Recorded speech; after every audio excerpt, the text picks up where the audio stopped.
Bienvenue à tous. Aujourd'hui, nous allons continuer notre lecture du Śrīmad Bhagavatam.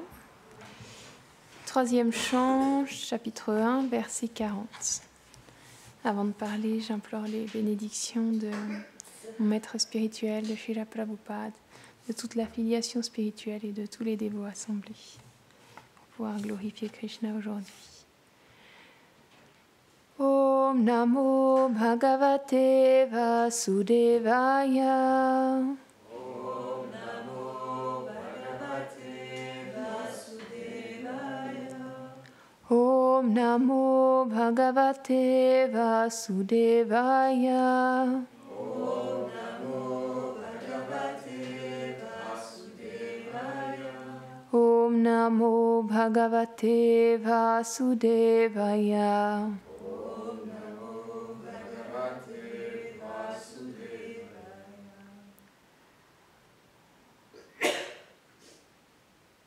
Aho pritapi driyater bakarte.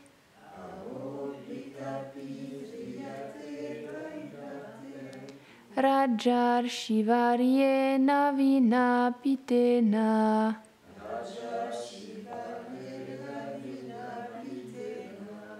Yastve kavirodhirato vijije.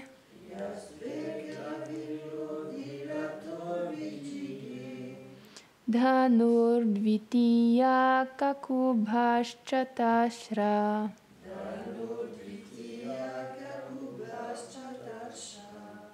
Traduction. Oh, comment va Kunti, elle qui maintient sa vie seulement pour le salut de ses jeunes fils, en l'absence de son mari Pandu qui, sans aucune aide, conquit les 4 directions sans autre compagnon que son arc. Commentaire. Un jour, parti à la chasse, le roi Pandu tua involontairement le sage Kindama et sa femme. Avant de mourir, le sage le maudit, lui disant que s'il touchait son épouse, il mourrait à son tour. Pandu partit alors avec ses 2 épouses, Madri et Kunti, dans la forêt pour expier son péché. Un jour, Pandu fut envahi de désir pour Madri et en la touchant, il mourut. Il fut mis sur le bûcher funéraire et Madri, en chaste épouse,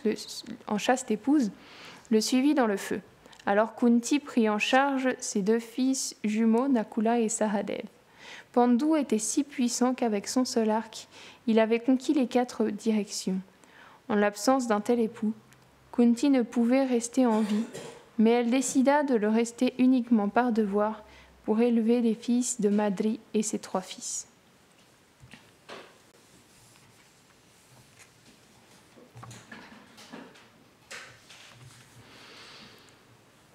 Om Agyanatimirandasya Gyananjana Sharakaya Chakshurun Miritamina Tasme Shri Gurave Namaha Shri Chaitanya Manobishtam Stapitam Yena Bhutare Svayam Rupa Kadamayam Dadati Svapadantikam.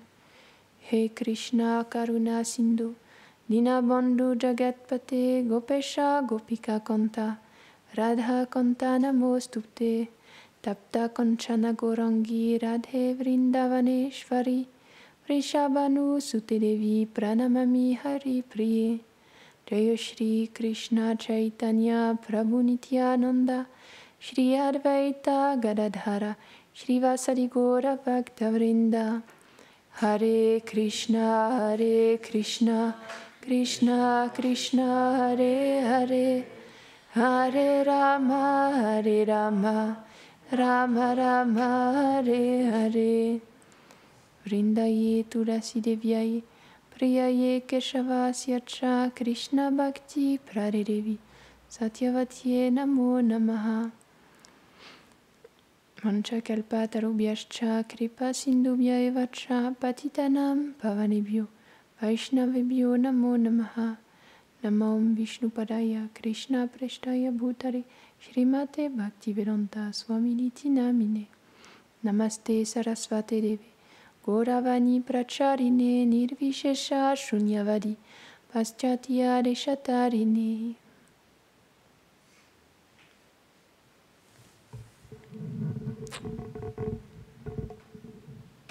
Dans ce verset, on parle de Kunti, qui est une très grande dévote de Krishna et qui est restée pour élever ses enfants malgré la mort de son mari. Alors c'est difficile à comprendre parce qu'aujourd'hui, la pratique qui est décrite dans la teneur et portée, elle a été un peu déviée de son sens originel parce qu'en Inde, le rite qu'on appelle le rite de Sati, aujourd'hui, il a été utilisé pour forcer des femmes à aller dans le bûcher avec leur mari alors qu'elles n'avaient pas ce désir-là et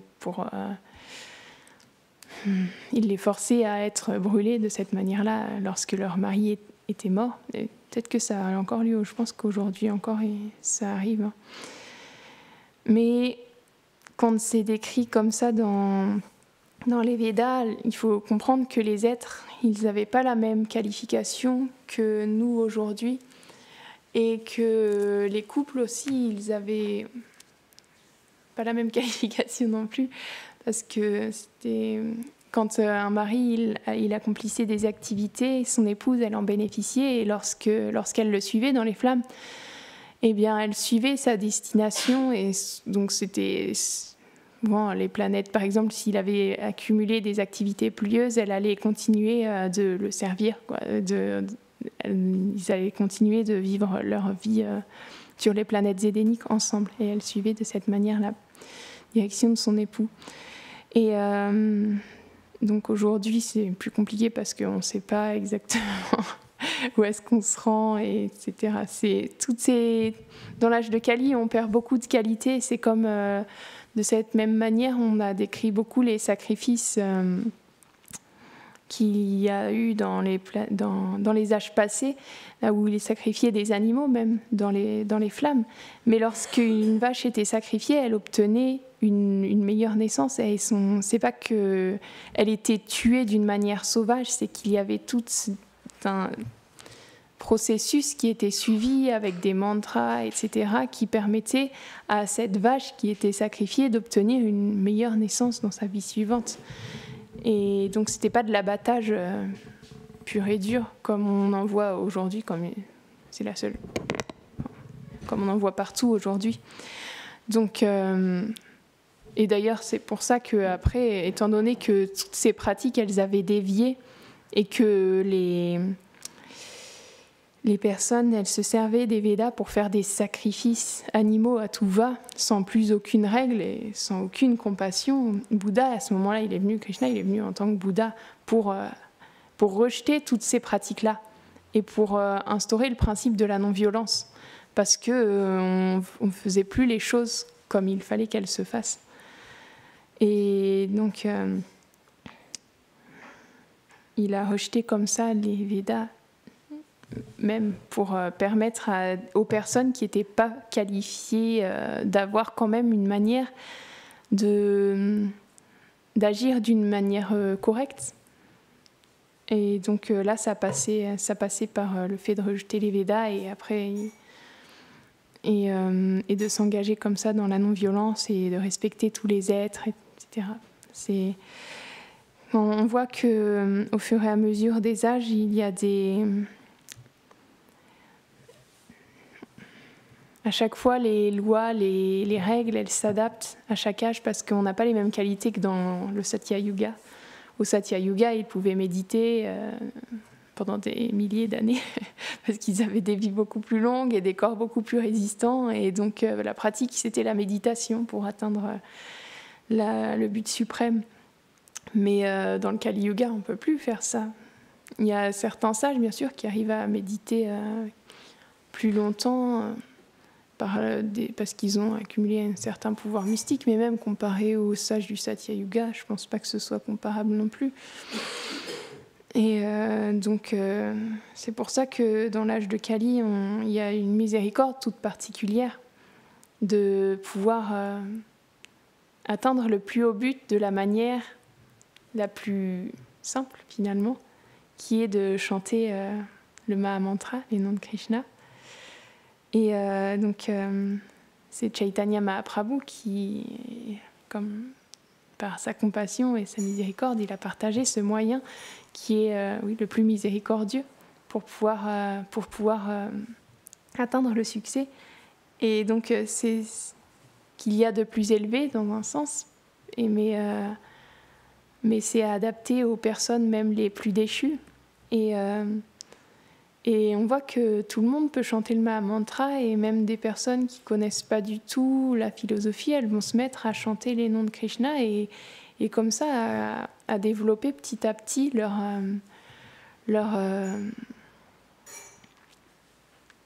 éveiller petit à petit leur âme et à réveiller cette connexion qui les unit à Krishna. On peut voir ça, c'est beau même de partager ça, même à des personnes qui sont complètement insouciantes de ça et qui vont passer dans la rue pendant qu'on chante les noms de Krishna. Et il y en a même qui vont être gênées par ça, mais quand bien même elles ont entendu les noms de Krishna. Et donc il y a une graine qui est plantée à partir de ce moment-là, même si elles sont gênées, même si elles se bouchent les oreilles. Et même si certains même se moquent et ils commencent à danser pour se moquer, et finalement ils ont une grande fortune quand ils font ça parce qu'ils ont dansé et ils ont écouté les noms de Krishna. Donc on peut voir que Krishna il est très miséricordieux à travers son nom. Il vient vraiment cueillir les êtres partout où ils sont. Et donc, dans ce verset, on parle de la reine Kunti, qui est une très très grande dévote de Krishna, et qui a traversé tellement de difficultés, et là, on décrit comment elle est restée après seule avec ses fils et avec les 2 fils de Madri, parce que Madri, elle avait 2 fils aussi, et elle est restée pour s'occuper d'eux, parce que c'était son devoir aussi en tant que mère. Et ils ont vécu tellement de difficultés, mais Madri, Kunti, elle était complètement abandonnée à Krishna, donc elle voyait Krishna à travers toutes ces difficultés. Et elle était même reconnaissante d'avoir toutes ces difficultés parce qu'elle lui permettait de voir Krishna à chaque instant, à chaque fois qu'elle faisait face à toutes ces... Parce que ses fils, ils ont été exilés dans la forêt pendant plusieurs années, ils ont perdu tout leur royaume, et ils ont été humiliés d'une certaine manière aussi. On peut voir, ils ont vécu tellement de choses, et quand une mère, elle voit ça arriver à ses enfants, évidemment, elle va être particulièrement touchée. Elle ne peut pas être insensible à ça. Et Kunti, elle était simplement... Elle voyait simplement Krishna à travers tout ça. Elle prenait simplement refuge en Krishna lorsque toutes ces choses arrivaient. Et lorsqu'ils ont dû vivre dans la forêt, alors qu'ils étaient d'une famille royale et ils ont dû tout quitter pour aller vivre dans la forêt, elle voyait Krishna à travers ça aussi. Et c'est pour ça que dans le Srimad Bhagavatam, au début du premier chant, elle prie même pour que Krishna lui envoie toujours des difficultés pour qu'elle ait cette opportunité de prendre refuge en lui à chaque instant.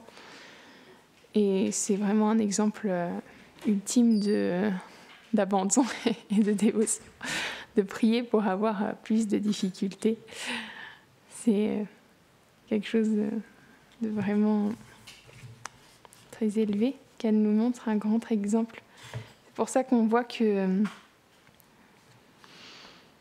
y a tellement de grandes dévotes aussi qui sont décrites dans tous les écrits, dans le Srimad Bhagavatam, dans le Mahabharata aussi, quand on décrit même Draupadi qui s'abandonne comme ça alors qu'elle est dans la situation la plus terrible de se faire humilier dans une assemblée. Et elle peut même plus prendre refuge en ses époux parce même eux, ils se sont perdus eux-mêmes. C'est terrible. Et elle voit toutes ces personnes autour d'elle qui sont des aînés, qui sont censés protéger les femmes, ils ne devraient pas aller. Et personne ne peut rien faire pour sa condition. Et c'est Dushasana qui s'apprête à tirer sur son sari pour la dévêtir devant tout le monde, alors que c'est une reine, une princesse. Bon, elle est royale, en tout cas, je ne sais pas exactement c'est quoi son statut à ce moment-là. Mais c'est l'épouse des Pandava qui était censée, à l'origine, hériter de la souveraineté sur la terre entière, parce qu'à ce moment-là, la terre, elle était gouvernée par une seule et même personne. Et donc, dans cette situation la plus terrible, elle réussit à complètement la sublimer et à en faire la situation la plus merveilleuse finalement, parce que Krishna, il vient comme son sari même pour pouvoir lui permettre de ne pas vivre ça, parce qu'elle s'est complètement abandonnée à lui. Elle a levé les bras et en chantant les noms de Krishna. Et on peut voir comme ça qu'elle aussi, elle chante les noms de Krishna. C'est à travers tous les âges finalement, il y a on peut voir que c'est pas juste dans l'âge de Kali, mais les noms de Krishna, ils ont une puissance qui est là éternellement et qui a été prouvée encore et encore et encore.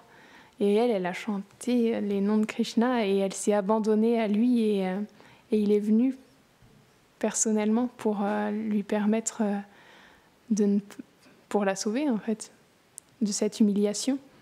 Et Dushasana qui tire sur son sari encore et qui est tellement épuisé à la fin, parce que c'est Krishna finalement qui tire. Krishna, il peut être infiniment lourd aussi. Il contient tous les univers. Et donc il est tellement épuisé qu'il s'écroule et il n'a même pas réussi à dévêtir Draupadi comme il était censé le faire. Et donc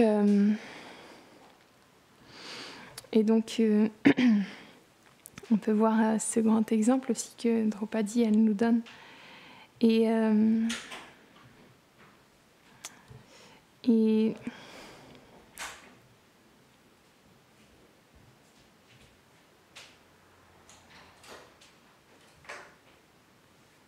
après ça, ils sont simplement exilés, ils partent dans la forêt. Je ne suis pas une experte dans tous les détails du Mahabharata, mais on a déjà entendu plusieurs fois ces merveilleuses histoires. Et oui, elles permettent vraiment de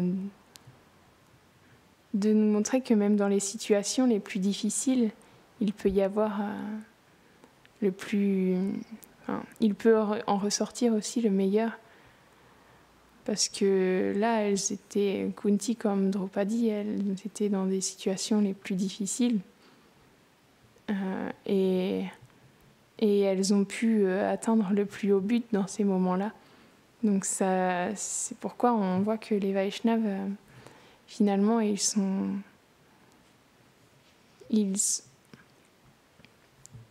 tirent toujours le meilleur parti de tout ce qui leur arrive d'une certaine manière. Je ne sais pas si... Oui, on peut le dire comme ça. Et ils subliment tout ce qu'ils vivent. Quand on est abandonné, l'inspiration vient toute seule. Mais c'est pas si simple de s'abandonner, de lever les bras et de chanter les noms. Et il y a un sari illimité qui vient. Moi, je le tiens encore plus qu'avec les dents. J'ai pas que les dents qui tiennent le sari. Mais on essaye, on suit dans les traces. On espère un jour y arriver. Mais bon, c'est pour ça que c'est important d'avoir des exemples. Mais même s'ils sont tellement élevés que on peut pas se comparer. Mais au moins, ça donne un but.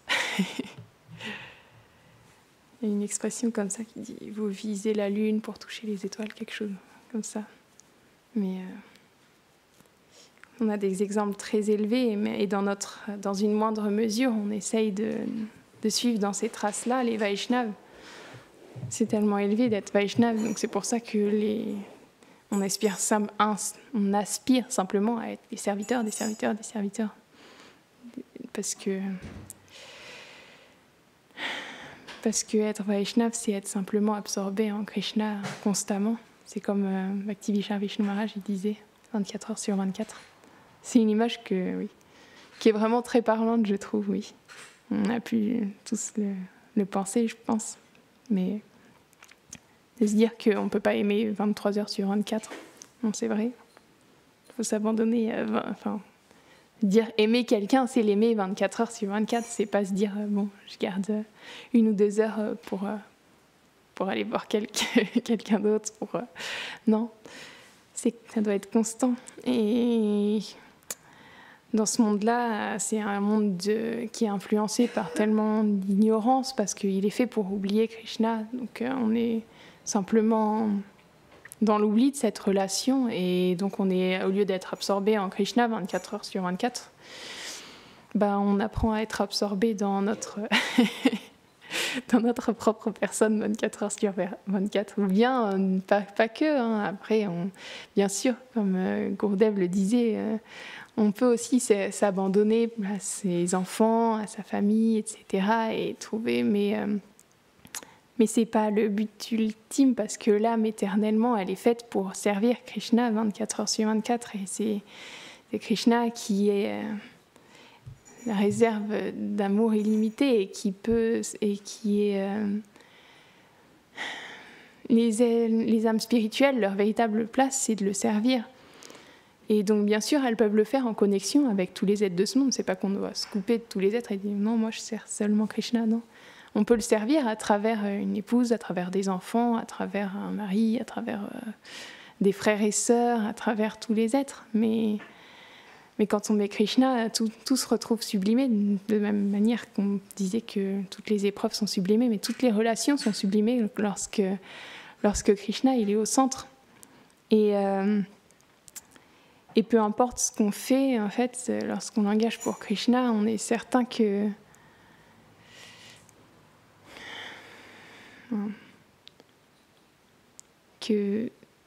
lorsqu'on agit pour Krishna, on peut tout faire. Non, bien sûr, il y a toujours des règles à suivre parce qu'on ne peut pas faire n'importe quoi non plus. On ne va pas se mettre à faire des choses terribles et à se dire non, je le fais pour Krishna. Non, c'est pas comme ça que ça marche. Il y a quand même certaines régulations à suivre, à avoir le respect. Lorsqu'on sert quelqu'un, on va chercher à faire des choses qui lui plaisent. Et si on fait quelque chose d'horrible pour une personne, ça me fait penser à... c'est cette histoire avec Van Gogh qui s'est coupé une oreille et qui l'a offert à la femme qu'il aimait. Mais est-ce que ça lui a fait plaisir de recevoir l'oreille de Van Gogh? Je ne suis pas certaine. Donc on ne peut pas faire n'importe quoi non plus quand on aime quelqu'un. On va chercher à agir d'une manière qui lui plaise. Et ça marche de la même manière pour Krishna. On va chercher à agir de la manière qui lui plaise. Mais on peut tout engager aussi pour son service. Et de cette manière-là, on sait qu'on a la victoire. Krishna, il était il a dit à Arjuna de se battre. Il lui a pas dit de...